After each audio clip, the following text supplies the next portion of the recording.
State of the forest report 2019 30 दिसंबर 31 दिसंबर ये जनता के सामने आई। हम टॉपिक आज डिलीवर कर रहे हैं। हमारी लिस्ट में था ये टॉपिक, हम आज उसे दे रहे हैं। हमारी ज्योग्राफी की क्लाइमेट के ऊपर कॉम्प्रिहेंसिव लेक्चर्स की सीरीज़ है ऑनलाइन, आप जा कर के चेक करें। उसमें हमारी 2017 की state of the forest report detail में समझाई है और हमारे हर कंसेप्ट यानी कि बायोडाइवर्सिटी क्या है, इकोसिस्टम क्या है, डाइवर्सिटी क्यों होनी चाहिए प्लांट्स में, हर चीज़ को हमने बहुत डिटेल में समझाया है। आज हम Indian state of the forest report ISFR की जो ये नई रिपोर्ट पेश हुई है इसके बारे में बात करेंगे। ये आपके लिए महत्वपूर्ण है बहुत सारे मायनों में, मैं आपको समझाऊंगा। सबसे पहले तो ये हर 2 साल पे आती है, इसलिए इसे बायएनियल कहा जाता है क्योंकि एवरी 2 ईयर पे लॉन्च होती है। ये पहली चीज़। इसे लॉन्च कौन करता है? इसे लॉन्च करता है forest survey of India FSI। ये फॉरेस्ट सर्वे ऑफ इंडिया का दफ्तर कहाँ है? ये उत्तराखंड के देहरादून में है। तो ये FSI देहरादून से ऑपरेट होता है। ये किसके अंडर काम करता है? ये ministry of environment, forest and climate change के अंदर काम करता है। ये किस तरह से सर्वे कंडक्ट करता है, कैसे गणना कैसे की जाती है कि कितने वृक्ष हैं, क्या नहीं है, क्या है, उसके लिए कुछ ऐसा समझिए कि जैसे आपके हाथ में एक टॉर्च है और उस टॉर्च को आप, इस बोर्ड को आप धरती समझ लीजिए और वो टॉर्च इस धरती पे ऐसे चल रही है।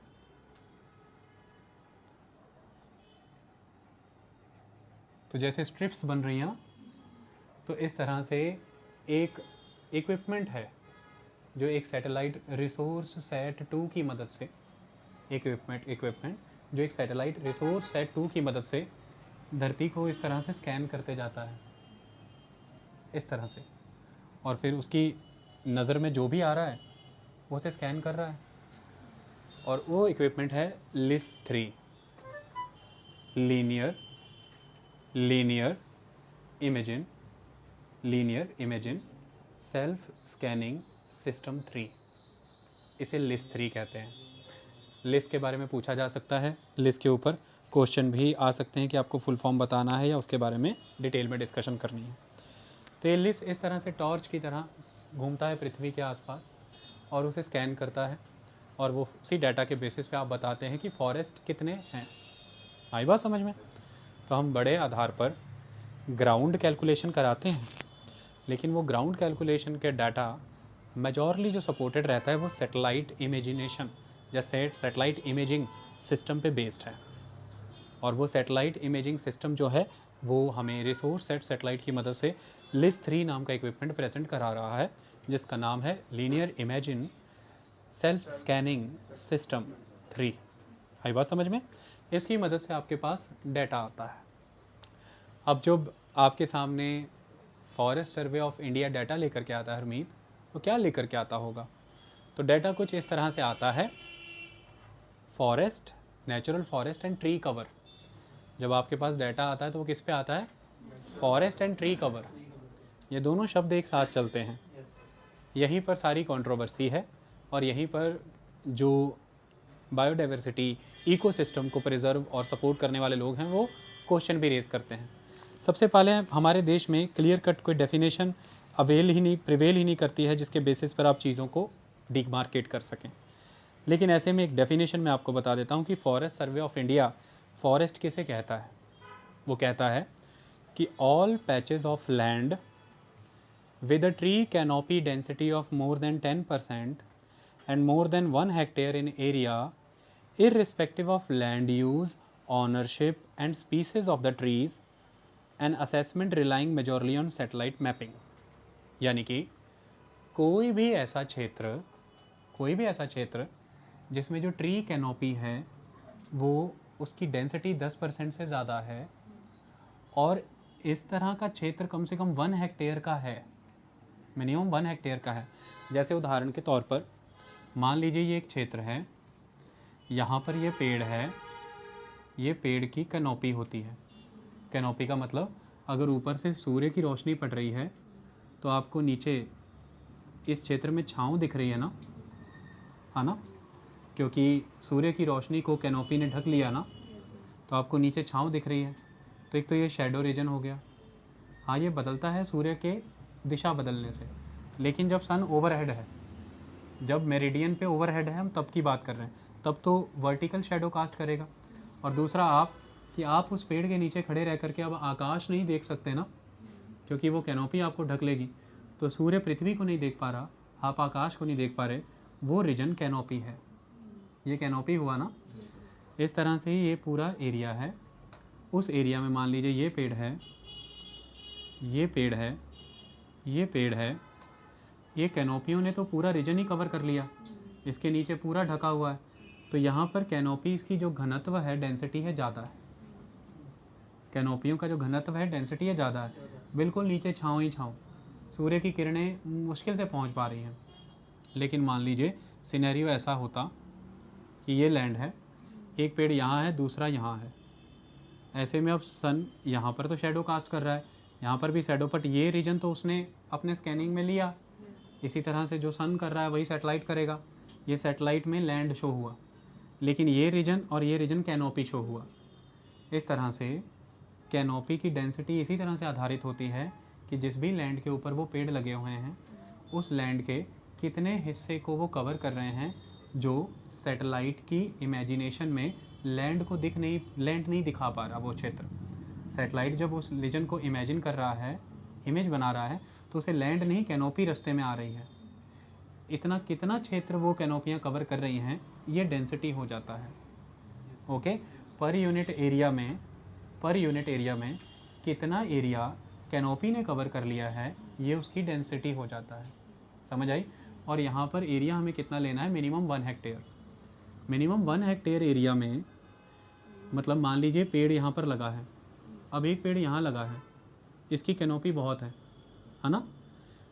और अब इसके 1 हेक्टेयर के एरिया में दूसरा कोई पेड़ ही नहीं नज़र आ रहा, सिर्फ अकेला यही नज़र आ रहा है।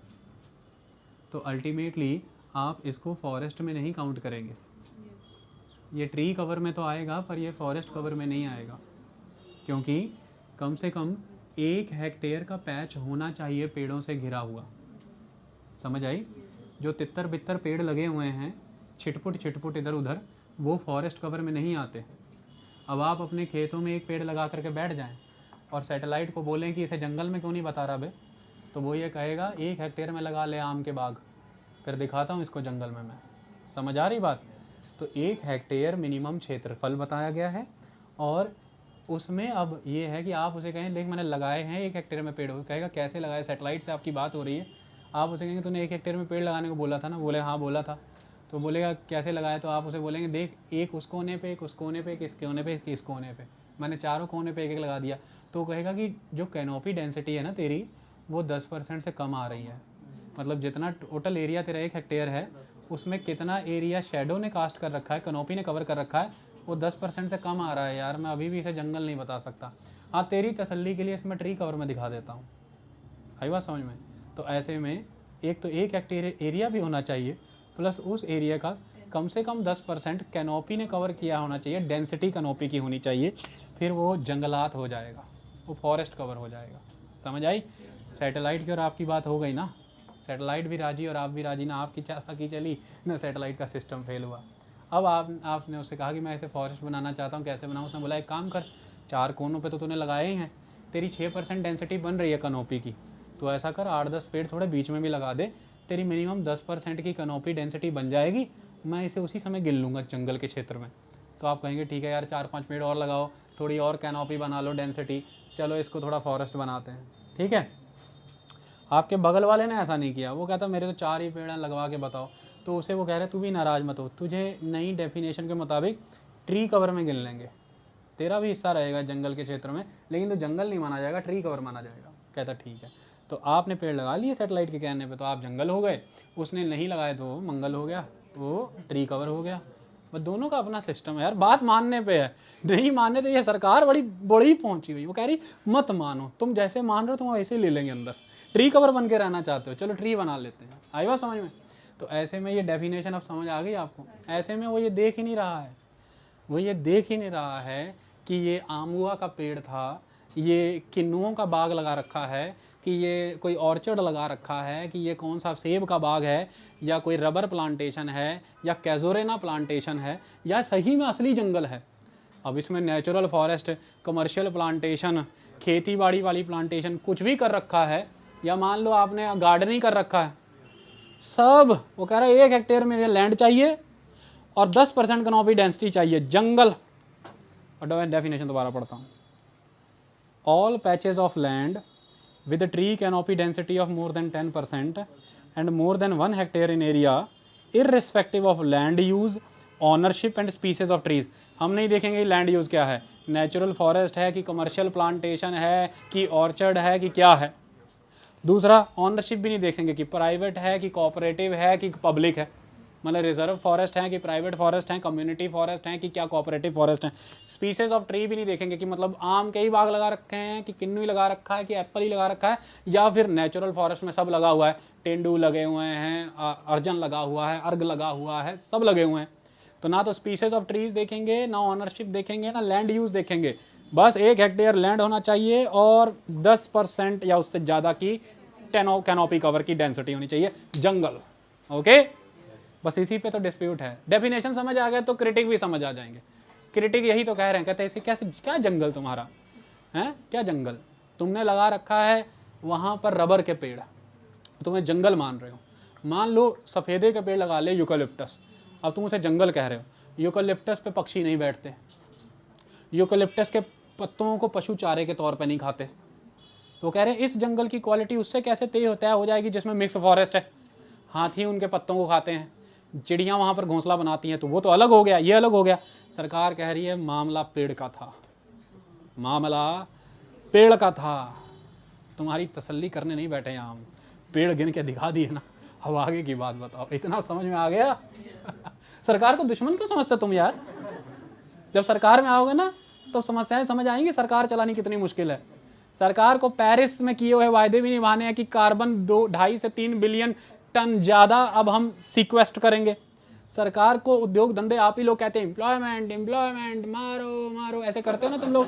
एम्प्लॉयमेंट के नाम पर तुम ही सरकार से पूछते नौकरियां कहाँ हैं, तुम ही कहते हो हम इतनी देर से पहुँचे, हाईवे कहाँ है, तुम ही कहते हो रेलवे कहाँ है, तुम ही कहते हो माइनिंग क्यों नहीं, इंडस्ट्री क्यों नहीं। तुम ही लोग सबसे पहले पर्चा भरते हो, कोल माइनिंग में नौकरी निकला, जल्दी भरो अप्रेंटिसशिप का। फिर तुम ही लोग कहते हो, तुम लोगों ने कभी नौकरी लेने समय नहीं पूछा होगा ये कोल माइनिंग यहाँ पे जंगल काट के लगी है क्या, ये आदिवासियों को यहाँ पे विस्थापन हुआ है। बड़े खुशी से बताते हो हमारे जो चाचा जी के आगे बेटे हैं ना, उनकी बहू का जो आगे देवर था वो भाखड़ा नंगल डैम में लगा हुआ है। कभी नहीं सोचा होगा वो भाखड़ा नंगल डैम, वो गोविंद सागर प्रोजेक्ट में कितने जंगल कितने गांव डूब गए। लेकिन जब तैयारियां करोगे ना, जब पढ़ोगे तो बहुत कहोगे oh my God government is so bad, कितने लोग सरदार सरोवर डैम प्रोजेक्ट में बह गए, कितनों के जंगल आ गए, कितनों के घर भी डूब गए। ये ठीक है भाई, इस पे भी बात करेंगे, लेकिन जो सरकार है ना उसको नौकरी भी देनी है, उसे विकास भी करना है, उसे कार्बन भी सीक्वेस्ट करना है, उसे फिर कमर्शियल प्लांटेशन भी करना है, तुम्हारी रबर की मांगे भी पूरी करनी है, तुम्हें कोकोनट भी पिलाना है। ऐसे में सरकार कह रही भाई करेंगे भाई, अभी जंगल गिन ले, जंगल गिन ले, पेड़ ले ले, आगे की तेरे को आगे बताएंगे। समझ आई? ये सरकार की ये सिस्टम। सरकार से दुश्मनियां मत करो, हाँ एक शिक्षित मनुष्य की तरह सवाल जरूर करो, लेकिन एकदम से सिरे से नकार दो, रौंद दो। ये सरकार ने देखो कमर्शियल प्लांटेशन बढ़ा दिया, और 70 साल से हम क्या कर रहे थे, दूसरी सरकारें क्या कर रही थी, 60 साल से तुम क्या कर रहे थे, मतलब बड़े घने जंगल और मिक्स फॉरेस्ट लगा रहे थे। अगर वही हो रहा था उत्तराखंड के पहाड़ों पे क्या कर दिया फिर, देवदार के पेड़ किसने ठोक दिया लाके पहाड़ों पे, गढ़वाल का सारा इलाका में मोनोस्पीशीज किसने कर दी, चीर के पेड़ किसने घुसाए वहां पर लाके। तो देखो ये चलता आ रहा है, अब इसे हमें सुधारना है। सुधारने की सोच से बात करोगे तो हल ढूंढोगे, किसी को नीचा दिखाने की या कमियां निकालने की सोच से बात करोगे तो सिर्फ और सिर्फ कमियां निकालने वाले बन जाओ, सुझाव तुम्हारे पास कोई नहीं होगा। सुझाव समझे, वो समझेंगे। इतना समझ में आ गया? तो अब इस मुताबिक सरकार ये कह रही है कि हमारे पास जो फॉरेस्ट कवर और रिकॉर्डेड फॉरेस्ट एरिया, इसका कंसेप्ट भी बच्चों को समझाना, सरकार ने हमें कहा कि ये भी बच्चों को समझाना। अब ये क्या होता है, देखो बच्चों ध्यान से समझो, एक ऐसा चीज़ होती है, एक होता है रिकॉर्डेड फॉरेस्ट एरिया RFA, मतलब आप चले गए, एकदम से आपको गुस्सा चढ़ गया कि मैं पिछले साल यहाँ पर आया था, यहाँ पे तो जंगल थे, इस बार यहाँ पे क्या बना रखे हैं, स्विमिंग पूल। तो आप गुस्से हो गए और आप चले गए, आपको किसी ने कहा क्या हुआ, बोले पिछली बार से जंगल था, यहाँ पे हाथी नहला रहे थे, इस बार ये स्विमिंग पूल कैसे बन गया। तो आपको किसी ने कहा जा करके या फॉरेस्ट डिपार्टमेंट में जाकर बात कर लो, हमारे साथ क्या माथा खपा रहे हो, क्लाइमेट दफ्तर में चले जाओ तुम, इन्वायरमेंट मिनिस्ट्री में। कहते मैं जाऊँगा, वहाँ गए तो वहाँ पर ऑफिसर ने आपके सामने एक रजिस्टर रखा, कहता पढ़ो क्या है। उसमें आपने पढ़ा, उसमें लिखा था रिकॉर्डेड फॉरेस्ट एरिया। आपने कहा ये ठीक है, और उसमें दूसरा लिखा था फॉरेस्ट कवर। आपने उससे पूछा ये रिकॉर्डेड फॉरेस्ट एरिया क्या है। उसने कहा ये वो एरिया होता है जो दफ्तरी कामकाजी लेखन विधि में एडमिनिस्ट्रेटिव पर्पसेस से फॉरेस्ट एरिया डिक्लेयर्ड है। वो लिखने में, कागजों में, खसरे नंबर पे, हर कागजात में वो फॉरेस्ट एरिया डिक्लेयर्ड है। मायने नहीं रखता कि जंगल है कि नहीं है, मायने नहीं रखता कि वहाँ पेड़ है। वहाँ पे हो सकता है बंदे क्रिकेट खेल रहे हो, लेकिन कागजों में है कि ये फलाना से फलाना खसरा नंबर, इतना मैप, ये फॉरेस्ट एरिया है। ये क्या हो गया? रिकॉर्डेड वाला फॉरेस्ट एरिया, RFA। अब जंगल है कि नहीं है नहीं पता, लेकिन आपने कहा यहाँ पे तो मैं गया था और यहाँ पर तो स्विमिंग पूल बना हुआ था, या यहाँ पर तो बच्चे क्रिकेट खेल रहे थे, लेकिन इसके बगल में ये जो आप दिखा रहे हो ना, जहाँ पर जंगल नहीं है, वेस्ट लैंड होने चाहिए, वहाँ मैंने बड़े घने जंगल देखे। तो कहते वो था फॉरेस्ट कवर, वो था फॉरेस्ट कवर। जरूरी नहीं है कि हमारे खातों में वो कोई फॉरेस्ट एरिया हो, फिर भी वो फॉरेस्ट कवर हो सकता है क्योंकि वहाँ पेड़ है। सैटेलाइट ने उसे फॉरेस्ट दिखाया। तो आप उससे पूछेंगे यार अच्छे समझाओ यार, बहुत टेंशन दे रहे हो। वो कह रहा सुन, अब ध्यान से सुन, ये जहाँ तू लोगों को क्रिकेट खेलते देख के आया था, ये खातों में तो रिकॉर्डेड फॉरेस्ट एरिया है, RFA, लेकिन यहाँ पे सैटेलाइट को कोई पेड़ नहीं मिला, एकदम गंजापन, बंजरपन मिला। तो उसने कुछ नहीं दिखाया, तो हमारे पास कुछ भी नहीं है डाटा। लेकिन इसके बगल में खाते में तो नहीं दिख रहा ना, तो ये रिकॉर्डेड फॉरेस्ट एरिया, लेकिन यहाँ पर किन्हीं चिड़ियों ने मिलकर के पेड़ लगा दिए होंगे और यहाँ पे घना जंगल है, सैटेलाइट ने उसे इमेजिन करके दिखा दिया जंगल, वो हो गया फॉरेस्ट कवर। तो वो जो दफ्तरी कामकाजी में, प्रशासनिक विधियों में, एडमिनिस्ट्रेटिव वे में खातों पे दिखाया गया है टेरिटोरियल सेंस में, वो है रिकॉर्डेड फॉरेस्ट एरिया। डिपेंड कर, ये जरूरी नहीं है कि वहाँ जंगल होगा या नहीं होगा, वो है लेकिन जंगल का इलाका। और दूसरा जहाँ पर फॉरेस्ट कवर दिखा, जरूरी नहीं है कि वो रिकॉर्डेड फॉरेस्ट एरिया भी हो, बिना उसके भी वो जंगल हो सकता है। मतलब आपने अपने खेतों में अम्बुआ के बाग लगा दिए, किसी ने आपको कहा कि भाई सागवान की लकड़ी MP टीक बड़ी मशहूर होने वाली है, लगा दे, सातों पुश्ते बैठ के खाएंगी। आपने 100 एकड़ में ठोक दिया, अब उसको उसने दिखा दिया फॉरेस्ट कवर, लेकिन कागजातों में तो वो आपकी ज़मीन है ना भाई, वो रिकॉर्डेड फॉरेस्ट एरिया तो नहीं है। यही है फॉरेस्ट कवर। आई बात समझ में? ये इंपॉर्टेंट है, फॉरेस्ट कवर और रिकॉर्डेड फॉरेस्ट एरिया। अब इसमें ये हो सकता है, ऐसा भी हो सकता है कि मान लो कि ये जो है ये रिकॉर्डेड फॉरेस्ट एरिया है, ठीक है जी, ओके। और तुम लोग यार ड्राइंग तुम लोग को खुद भी बनानी सीखनी चाहिए। तुम लोग जब ड्राइंग बनानी नहीं सीखोगे ना, ज़िंदगी में नुकसान होगा तुम्हारा। ये मान लो फॉरेस्ट कवर है, समझ आई बात? ये रिकॉर्डेड फॉरेस्ट एरिया है, ये मान लो फॉरेस्ट कवर, यहाँ पर समझो इसको। अब ऐसे में ये जो है, ये ध्यान से समझो, ये रिकॉर्डेड फॉरेस्ट एरिया भी था और यहाँ पर जंगल भी लगा हुआ है ना? तो ये जो क्षेत्र है जंगल तो यहाँ भी लगा हुआ है, ये रिकॉर्डेड फॉरेस्ट एरिया के बाहर है जहाँ जंगल मिल रहा है। और ये रिकॉर्डेड फॉरेस्ट एरिया था, फिर भी यहाँ जंगल नहीं मिल रहा है, वो फॉरेस्ट कवर से बाहर है। ये वाला रिकॉर्डेड फॉरेस्ट एरिया से बाहर है लेकिन फॉरेस्ट कवर है, ये रिकॉर्डेड फॉरेस्ट एरिया पर फॉरेस्ट कवर से बाहर है। ये कोइंसाइड कर गया है, ये रिकॉर्डेड फॉरेस्ट एरिया भी हो रहा है, ये फॉरेस्ट कवर भी हो रहा है। समझ आ रही बात? इसका हमें पता लगाना पड़ता है। इसी पे तो एनवायरमेंटलिस्ट जा के रिट पिटीशन लगाते हैं, PIL लगाते हैं कि खातों में ये रिकॉर्डेड फॉरेस्ट एरिया बोल रहा था, जंगल क्यों नहीं दिख रहा यहाँ पे, क्या सांठ-गांठ चल रही? थोड़े समय में ऐसे यहाँ जंगल उड़ा करके ऐसे बेचने वाले हो किसी को, या यहाँ पे माइनिंग कराने वाले हो, या कोई प्रोजेक्ट लगाने वाले हो? और सवाल ये भी पूछते हो कि ये नेचुरल फॉरेस्ट एरिया नहीं था सदियों से। रिकॉर्डेड फॉरेस्ट एरिया वही है ना जो शुरू से फॉरेस्ट एरिया, ये रिकॉर्डेड फॉरेस्ट एरिया नहीं था, यहीं पे जंगल बढ़ रहे हैं, तो ये कहीं मोनो स्पीसीज तो नहीं लग रही हैं, एक तरह के प्रकार के पेड़ ही तो नहीं बढ़ाते जा रहे जंगल के नाम पर, मल्टीपल स्पीसीज किधर हैं? ये सारे सवाल पूछे जाते हैं, ये डाटा बड़ा इंपॉर्टेंट है। इतनी बात समझ में आई? इतने पर ही पहले गेम खेल लेते हैं, फिर ये वर्ड आपको बाद में समझाएंगे। अब इस बार क्या हुआ है ध्यान से समझो। ये देखो हमारे देश में कितना अच्छा लिखा मैंने, जूम करो यार थोड़ा बहुत, आज जूम भी करो, कुछ डायनेमिज्म लेके आओ। एकदम से ऑलरेडी मैं इतनी छोटी कनॉपियाँ बना रहा हूँ और उस पर आप जूम भी नहीं कर रहे। ऑनलाइन वाला बच्चा कहेगा सर कनॉपी नहीं दिखी आपकी, जंगल आपने भरपूर दिखा दिए। देखो ऑनलाइन वालों को नाराज नहीं करना है, ठीक है, काफ़ी क्रिटिकल होते हैं ये। अब ध्यान से सुनो, जंगल हमारे देश में 3 ही प्रकार के हैं। सरकार ने बोला 3 जंगल ओनली, कहते कौन कौन से? Very dense forest. Short form में अगर ज़्यादा इंजॉय करना हो तो जैसे मारुति सुजुकी के मॉडल होते हैं ना VDI, ऐसे ये VDF। VDF क्या है ये? VDF, very dense forest. तो वेरी डेंस फॉरेस्ट, मैंने थोड़े समय पहले किसी से पूछ लिया, भी आप कौन सी गाड़ी पे आए हो, तो आदमी कहता कि मारुति सुजुकी VDI। मैंने कहा चलो मारुति सुजुकी तक तो सही था, लेकिन VDI से मेरा कोई उद्देश्य नहीं था। ये क्यों बताया गया आपके द्वारा? चलो बता दिया कि आपने कहीं बिकवानी ना हो हमारी। तो वेरी डेंस फॉरेस्ट, आपसे कोई पूछ ले कि भैया ये जंगल में जो खड़ी हो ये कौन सा है, तो आप बोलेंगे वेरी डेंस फॉरेस्ट। वो आगे से आपको पूछे बता दावा पेश कर कैसे, तो बोलो कि इसकी जो ट्री डेंसिटी है ना, कैनोपी डेंसिटी 70% से ज़्यादा है यार। मतलब कि वहाँ पे जो 100 हेक्टेयर लैंड है ना, 70 हेक्टेयर लैंड वहाँ का कैनोपियों से कवर है। जंगल का 100 हेक्टेयर का लैंड है तो 70 हेक्टेयर लैंड कितने से कवर है? कैनोपी से। 30% पे धूप, 30% पे सैटेलाइट को सिर्फ ज़मीन दिखती है, बाकी कैनोपी से कवर है। तो 70% से कैनोपी डेंसिटी जिसकी ज़्यादा है वो क्या है? Very dense forest. ये हमारे देश में कितना है? 99,278 स्क्वायर किलोमीटर। 99,278 स्क्वायर किलोमीटर, मतलब ये पूरे देश का जो क्षेत्रफल है, पूरे देश का क्षेत्रफल कितना है? 32,87,469 स्क्वायर किलोमीटर। 32,87,469 square kilometre. आई बात समझ में? अब इसका 99,278 स्क्वायर किलोमीटर, कहाँ 32 लाख, कहाँ 99,000, 1 लाख भी पूरा नहीं, तो कितना हुआ? 3.02%।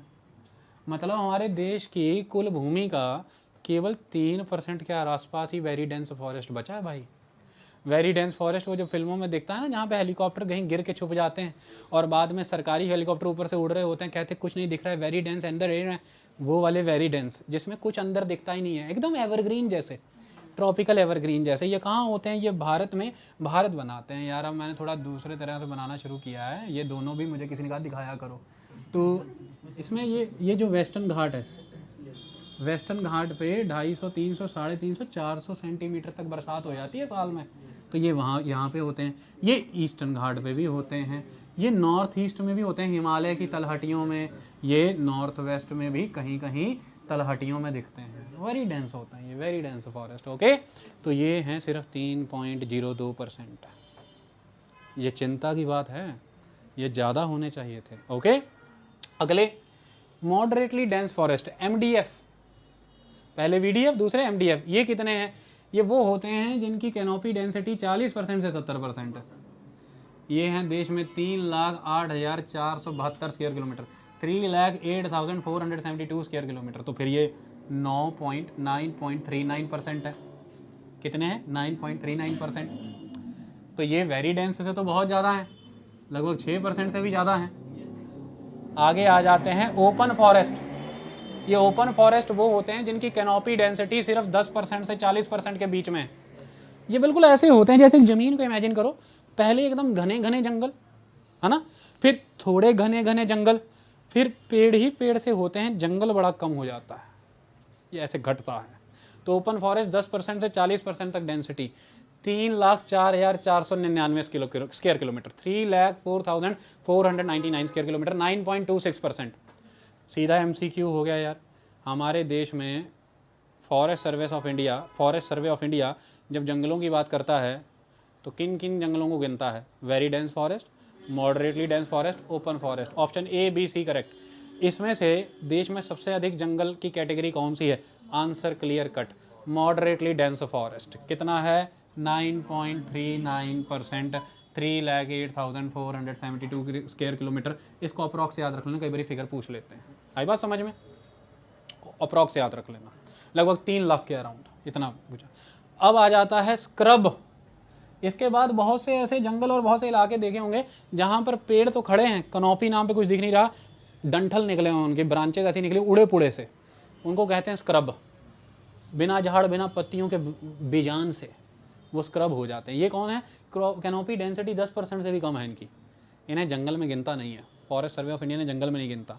ये कितने हैं हमारे देश में? जब हम स्क्रब की बात करते हैं जो लेस देन 10% है, 46,297 स्क्वायर किलोमीटर, मतलब कि 1.41% स्क्रब एरिया है। हमारे देश में। तो अब इस हिसाब से अगर हम जाएं तो जिसमें ये सारी कैटेगरी नहीं आ रही, ना वेरी डेंस आ रहा, ना मॉडरेटली डेंस आ रहा, ना फॉरेस्ट आ रहा, ना ओपन फॉरेस्ट आ रहा, ना स्क्रब आ रहा, वो हो गया non forest, not included in any of the above class, non forest. तो नॉन फॉरेस्ट एरिया हमारे कंट्री में 25,28,923 स्क्वायर किलोमीटर, 25,28,923 स्क्वायर किलोमीटर, माने 76.92% एरिया कंट्री का नॉन फॉरेस्ट है। और टोटल हमारे देश में 100% एरिया माने 32,87,469 स्क्वायर किलोमीटर। ऐसे में अगर हम इस डेफिनेशन के बेसिस पर जाएं तो हमारी कंट्री में फॉरेस्ट सही मायने में है कितना, बताया कितना गया है, दैट इज़ 21.67%। तो आपको क्वेश्चन आएगा कि भैया 2019 की ये जो रिपोर्ट है ये कितनीवीं रिपोर्ट है, कौन सी रिपोर्ट है, ये 70वीं रिपोर्ट है। It is 17th India's state of forest report. कब शुरू हुई है? 1987 में। होनी 18वीं चाहिए थी, है 17वीं। होनी 18वीं चाहिए थी, है 17वीं। 2008 में हो नहीं पाया था, इसलिए एक गैप आ गया। अब तक की यात्रा में एक गैप है, तो ये कितनीवीं है? 17वीं। क्या क्या चीज़ों को मेजर करती है? खाली जंगल को मेजर नहीं करती है, ये forest cover, tree cover, natural forest tree cover को कवर करती है, ये कार्बन स्टॉक यानी कि कार्बन पूल को देखती है, ये मैनग्रोव को देखती है, ये फॉरेस्ट फायर को देखती है, ये सारी चीज़ों को कवर करती है फॉरेस्ट सर्वे ऑफ इंडिया। और इस बार तो नायाब चीज़ें कर दी हैं, दो नायाब चीज़ें जोड़ी हैं। पहली चीज़, इस बार क्वालिटेटिव कैरेक्टर भी जोड़ दिया, क्वालिटी भी देखी गई जंगल की, यानी कि जंगल में बायोडाइवर्सिटी कितनी है, मतलब किस किस प्रजाति, किस प्रकार के पेड़ हैं, ये भी देखा गया। आई बात समझ में? ऑलरेडी फॉरेस्ट कवर जब आप किया जाता है तो carbon stock, bamboo, tree cover, natural forest, forest fire, इनको आप देखते हैं। उसमें इस बार आपने क्वालिटेटिव मेजर जोड़े हैं कि बायोडाइवर्सिटी यानी कि किस किस प्रकार के पेड़ पौधे, किन किन स्पीसीज के पेड़ पौधे हैं, ये इसमें देखा गया है। आई बात समझ में? और इसके अलावा आपने खास चीज़ इस बार ऐड की है और वो है national forest inventory. National forest inventory maintain होगी स्टेट लेवल पे और उनके बेसिस पे एक नेशनल इन्वेंट्री बनेगी। मतलब ये क्या, अब 1 हेक्टेयर में अगर कैनोपी डेंसिटी 10% से अधिक है तो जंगल हो गया। अब मेरे घर के बाहर लगे हुए हैं, वो देखे होंगे आपने पेड़, आपके घर के बाहर भी लगे हुए हैं, हमारे यहाँ पे भी कुछ हमने लगा दिए होंगे पेड़, कहीं पर भी लगे हुए हैं, ये तो सारे पेड़ लगे हुए हैं। इनको बोला कि यार ये भी तो कोई पेड़ ही हैं, एक चिड़िया तो इन पे भी बैठती होगी, एक छाँव तो ये भी देते होंगे, एक कार्बन तो ये भी ले लेते होंगे, कुछ बायोमास तो ये भी कंट्रीब्यूट करते हैं, इन्हें क्यों नहीं गिनते तुम यार? तो कहते इन्हें भी गिन लेंगे। कहते इन्हें गिनेंगे कैसे? कहते इन्हें राज्य के स्तर पर इन सभी पेड़ों की काउंटिंग होगी रेगुलरली, डिस्ट्रिक्ट लेवल पर, विलेज लेवल पर, वो काउंटिंग करके स्टेट अपने लेवल पे एक इन्वेंट्री बनाएंगे, उसके बेसिस पर सभी स्टेटों की जोड़ के एक नेशनल इन्वेंट्री बना लेंगे और उन इन्वेंट्री के बेसिस पे बनाएंगे कि भैया देश में ट्री कवर कितना है। समझ आई बात? और उसके बेसिस में एक ट्री कवर का डाटा भी है। तो फॉरेस्ट कवर तो भैया 21.67% है, ट्री कवर ये बता रहे हैं कि 2.89% है, ट्री कवर बता रहे हैं 2.89% है। तो अब हुआ क्या इस बार? हुआ ये है कि अगर हम देखें 21.67% मैंने फॉरेस्ट कवर के हिसाब से, तो टोटल जंगलात इलाका बनता है 7,12,249 स्क्वायर किलोमीटर, 7,12,249 स्क्वायर किलोमीटर। लेकिन जब इसके अंदर हम ट्री कवर वाला 2.89% एरिया भी जोड़ देते हैं तो फिर तो ये 7,12,249 8 लाख से ऊपर चला जाएगा ना भाई, 8 लाख से ऊपर चला जाएगा। तो total forest and tree cover हमारी कंट्री में 80.73 मिलियन हेक्टेयर है। अब लाख से फिगर मिलियन में आ गई ना, तो 80.73 आपकी कंट्री में क्या एग्जिस्ट करता है? फॉरेस्ट एंड ट्री कवर, जो कि कितना है? 24.56%। क्यों? क्योंकि आपके पास टोटल फॉरेस्ट कवर है 2.67%, आपके पास टोटल ट्री कवर है 2.89%, तो फिर आपके पास total forest cover and tree cover मिला के कितना हो गया? 24.56%, जो मैंने फिगर यहाँ पर लिखी 24.56%, जो कि बढ़ोतरी है 2017 वाली रिपोर्ट से। 2017 वाली रिपोर्ट से राधिका, ये क्या है? बढ़ोतरी, इंग्लिश में कहते हैं इंक्रीमेंट। कितना है? 2017 में ये था 24.39% और इस बार ये कितना हो गया? 24.56%। तो कितना बढ़े हैं हम? 5188 स्क्वायर किलोमीटर। तो इस बार minister of environment, forest and climate change Prakash Javadekar हंस करके रिपोर्ट पेश कर रहे थे, खुश हो करके कहते बड़ी खुशी की बात है, बहुत कुछ अचीव किया। कहते क्या पता कर रहे थे? बताइए 5,188 स्क्वायर किलोमीटर जंगल बढ़ गया है, हम आगे बढ़े हैं। जहां पूरा विश्व नीचे जा रहा है जंगलों के मामले में, हम तरक्की कर रहे हैं। कहते कैसे बताना जरा, कहते पिछली बार total forest and tree cover था 24.39%, इस बार वो आया है 24.56%। तालियां, लोगों ने कहा तालियां तो बजाएंगे, पहले ये बताएं कि इंक्रीमेंट फॉरेस्ट कवर में ज़्यादा हुआ है कि ट्री कवर में ज़्यादा हुआ है। कहते वो मत पूछा करो ऐसी बातें, पूरा देखो क्या आ रहा है। तो कुल हम कितना इंक्रीज हुए हैं 5188 स्क्वायर किलोमीटर। लेकिन उनकी बात खुशी मनाने की सही थी, क्योंकि अकेले जंगल में टोटल फॉरेस्ट कवर में हम 3976 स्क्वायर किलोमीटर इंक्रीज हुए हैं। 3976 स्क्वायर किलोमीटर हम किस में इंक्रीज हुए हैं? जंगल कवर में, फॉरेस्ट कवर में। ओके, तो टोटल में हम फॉरेस्ट एंड ट्री कवर में 5188 स्क्वायर किलोमीटर, 5188 स्क्वायर किलोमीटर, और अकेले जंगल यानी कि फॉरेस्ट कवर में 3967 स्क्वायर किलोमीटर इंक्रीज हुए हैं। कुल मिलाकर के हम पिछली बार की रिपोर्ट के 24.39% से 24.56% आ चुके हैं, जो कि हमारी 1988 की नेशनल फॉरेस्ट पॉलिसी के मुताबिक बहुत कम है।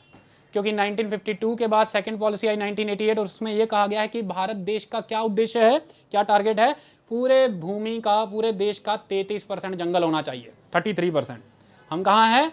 24.56%। तो 33% वाला वो ड्रीम अभी भी क्या करना है? अचीव, जो एक दिन हम कर ही लेंगे। इतनी बात समझ में आई? अब ऐसे में वो कह रहे हैं हमसे कुछ और भी डाटा मांगो, पत्रकारों से वगैरह कुछ और भी मांगो, हम आपको बताएं। कहते हैं हाँ बताइए। कहते हैं ये जो 5188 स्क्वायर किलोमीटर इंक्रीज हुआ है ना, इसमें पूछो कि वो टॉप स्टेट कौन है, जिन टॉप स्टेट्स में सबसे ज़्यादा इंक्रीज हुआ है। आई बात समझ में? टॉप स्टेट जिनमें सबसे ज़्यादा इंक्रीज हुआ है। कुछ लोग इसको गलत बता रहे हैं कि कर्नाटक में सबसे ज़्यादा जंगल है। नहीं भैया, कर्नाटक में सबसे ज़्यादा जंगलों में बढ़ोतरी हुई है। तो टॉप 3 स्टेट है कर्नाटका 1025 स्क्वायर किलोमीटर का इंक्रीज कर गया, फिर आंध्रा, फिर केरला। कर्नाटका, आंध्रा, केरला, मतलब दक्षिण के तीनों राज्य कर्नाटक, आंध्र, केरल। इसको इस ऑर्डर में भी सेट करना आता है। नंबर भी पूछा जाता है कि पहला कौन सा है। ये क्यों हो पाए, कुछ विशेषज्ञ कह रहे हैं जरा ध्यान से बात करना। कहीं ये प्लांटेशन की वजह से तो नहीं बढ़ गए, कहीं यहाँ पर कैजोरिना कल्टीवेशन हो रहा है, कहीं यहाँ पर रबर प्लांटेशन हो रहा है और बाकी एक्टिविटीज़ हो रही हैं, जैसे मलबेरी के पेड़ लगाए जा रहे हैं, रेशम की खेती की जा रही, कहीं इन वजह से तो नहीं बढ़ते चले जा रहे हैं? ज़रा ध्यान से। लेकिन सत्य यही है कि जंगल का यहाँ पर बढ़ोतरी हुई है। आई बात समझ में? इन जंगलों में अब अगर हमसे पूछे कि वो 5 राज्य बताए जिनमें अब सबसे अधिक जंगल है, एरिया वाइज, क्षेत्र वाइज सबसे ज़्यादा जंगल किनके पास है? जो क्षेत्र वाइज सबसे ज़्यादा जंगलों के हिसाब से पहले मध्य प्रदेश, जहाँ से मध्य प्रदेश की टीक आती है, सागवान सबसे महंगी, 6,500-7 हज़ार रुपये क्यूबिक फुट जाती है, जिसको लगाने के लिए हर कोई लालायित रहता है। एमपी टीक कितना है? मध्य प्रदेश नंबर 1, दूसरा अरुणाचल प्रदेश सीधा नॉर्थ ईस्ट, तीसरा छत्तीसगढ़ मध्य प्रदेश का पड़ोसी, चौथा उड़ीसा छत्तीसगढ़ का पड़ोसी, और फिर महाराष्ट्र मध्य प्रदेश का पड़ोसी। देखिए एमपी मैप वाइज, देखिए एमपी, अरुणाचल, फिर एमपी के ही बगल में आ जाइए, अब सारे यहीं पे भाई बहन, छत्तीसगढ़, उड़ीसा, महाराष्ट्र। तो ये हैं क्षेत्र के मुताबिक पहले 5 राज्य जहां पर सबसे अधिक जंगल पाए जाते हैं। लेकिन क्षेत्र ही तो महत्वपूर्ण नहीं है, परसेंटेज भी इंपॉर्टेंट है कि आपके पास कितना लैंड है, उस लैंड पे आपके कितना फॉरेस्ट है। मतलब आपके पास कितना लैंड है, उस लैंड का कितना हिस्सा फॉरेस्ट को डिवोट कर रखा, ये भी तो जानना जरूरी है कि नहीं? इसको जानने के लिए अब यहाँ पर एक आंकड़ा आ जाता है कि परसेंटेज वाइज सबसे पहले नंबर 1 मिजोरम, उत्तर पूर्व का राज्य मिजोरम। मिजोरम की कैपिटल क्या है? ऐजवाल। शुक्र है बता दिया, कहीं सोचने नहीं लगा। उत्तर पूर्व की सभी कैपिटल 1 मिनट में याद कर लेते हैं यार, ये बार बार करना चाहिए। अच्छा मुझे बताइए अरुणाचल प्रदेश की क्या है? ईटानगर। आप मुझे बताइए आसाम की क्या है? दिसपुर। आप मुझे बताइए नागालैंड की क्या है? आप मुझे बताइए मिजोरम की क्या है? आप मुझे बताइए मणिपुर की क्या है? आप मुझे बताइए त्रिपुरा की क्या है? और मेघालय की, मेघालय शिलोंग यार, और सिक्किम की? अच्छे बच्चे हो तुम, आई बात समझ में? तो उत्तर पूर्व का एक राज्य मिजोरम में भारत के परसेंटेज वाइज सबसे ज्यादा। तो एम मैं ऐसी टेक्निक कभी सिखाता नहीं, लेकिन फिर भी M square, area wise Madhya Pradesh और परसेंटेज वाइज मिजोरम। तो एम याद रखना, ओके? पर ऐसा कभी करना नहीं। उत्तर पूर्व में मिजोरम कितना? 85.41%। मतलब इसका जो टोटल क्षेत्र है उसका 85% पे तो जंगल ही है। टोटल क्षेत्र के 85% पे क्या है? जंगल।